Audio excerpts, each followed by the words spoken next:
Rencontre ce jeudi entre le ministre de l'Information et de la Communication et les membres de l'Union des radios et télévisions libres de Guinée. Et pour cette première, l'objectif était de créer un rapprochement entre la presse publique et privée pour la mise en place d'une plateforme de dialogue entre les deux secteurs. Justin Leno et Ibrahima Souri Kamara signent ce reportage. Depuis sa nomination, le nouveau ministre de l'Information et de la Communication continue sa lutte pour le bon fonctionnement de son département.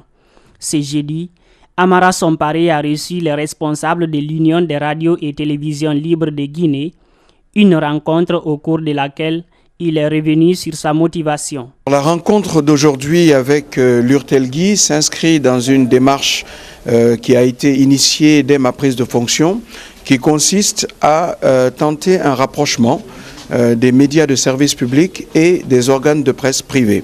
Le ministre Somparé a remis un document aux membres de l'URTELGUI dont il énumère les grandes lignes. Ce document, en fait, contient deux parties essentielles.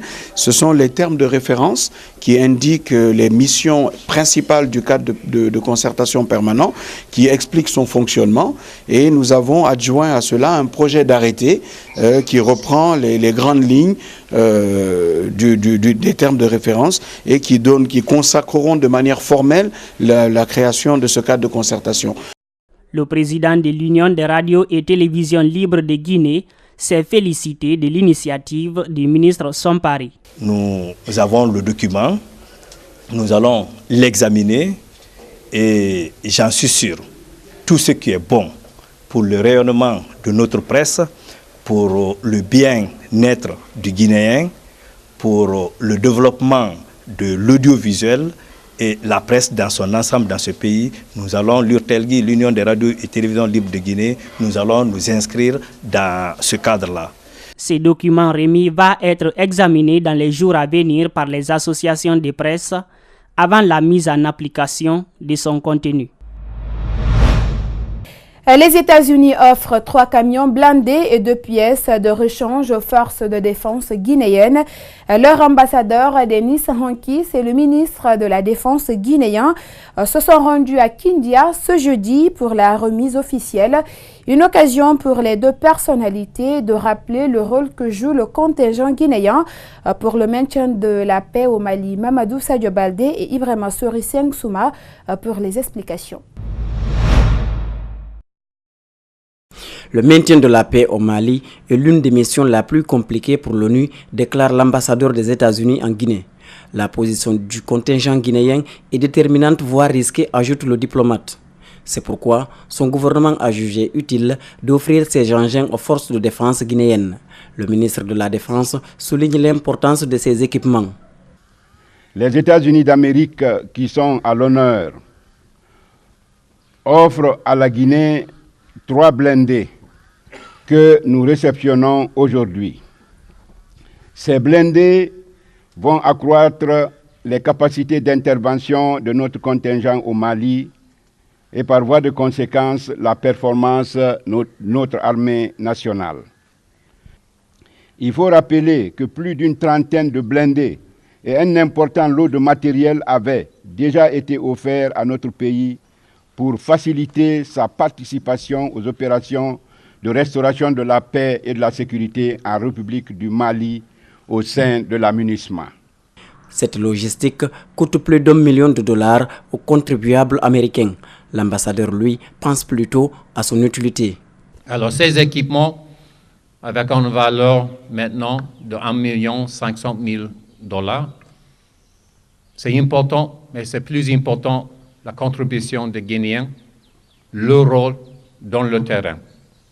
Alors nous sommes très contents aujourd'hui d'aider plus un peu avec la formation des troupes, avec les efforts guinéens pour la paix dans la région. Avant usage, des experts seront mis à disposition pour former le personnel guinéen. Alors maintenant, avec ces équipements, il y aura l'opportunité de faire la formation des mécaniciens, des chauffeurs avant le déploiement, puisqu'ils peuvent mieux utiliser ces équipements qui sont très importants pour la sécurité des troupes guinéennes. 18 soldats guinéens ont perdu leur vie au Mali dans le cadre de cette mission de maintien de la paix. Et comme je vous l'annonçais dans les titres, le feuilleton Radio Bonheur et ses travailleurs licenciés est loin d'être fini. L'affaire se poursuit de plus belle et 4 mois après avoir été licenciés pour fait de grève, ces travailleurs réclament toujours le paiement de leur salaire et la comparution de leur directeur général devant le tribunal du travail. Ils l'ont fait savoir ce jeudi au cours d'une conférence de presse à Koleya. Un reportage Kadiatouba et Ibrahima Souri Kamara rendu en studio par Amadou Ribari. Ils font la mise au point sur l'évolution de leur situation. Ils, ce sont les journalistes licenciés de la radio Bonheur FM. Pour rappel, ces confrères ont déclenché le 16 avril dernier une grève pour l'amélioration de leurs conditions de vie et de travail. Le travail a été arrêté suite à une demande d'amélioration des conditions de vie et de travail des employés, de l'ensemble des travailleurs de la radio, augmentation de salaire, mise à disposition d'un règlement intérieur pour éviter les sanctions arbitraires. Comme on l'a dit dans la salle, c'est l'échec total.